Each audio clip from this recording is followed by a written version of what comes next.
В Чувашии два государственных языка – чувашский и русский. Это закреплено в Конституции республики. Но так ли это на самом деле? И что делает глава Чувашии, чтобы помочь чувашскому языку? Когда Николаев был еще депутатом Госдумы, он сделал так, чтобы изучению чувашского, татарского и других языков народов России уделяли в школах еще меньше времени. Именно он с единоросской Аленой Аршиновой внес закон, который делает изучение языков необязательным. Я понимаю критиков. Преподают местами действительно плохо.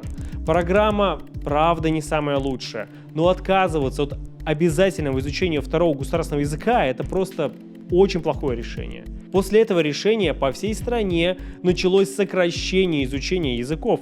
Чувашского в Чувашии, татарского в Татарстане, башкирского в Башкиртостане. В этом году новое сокращение количества часов родных языков уже в младших классах. И снова из-за какой-то там формальной ерунды. Это что такое вообще? Программу изучения чувашского в школах, конечно, нужно менять.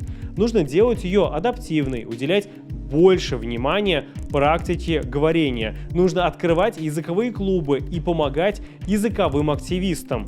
Вместо нормальной национальной политики Олег Николаев, чуваш по национальности, способствует исчезновению родного языка. И это 22-я причина голосовать против него на выборах главы республики.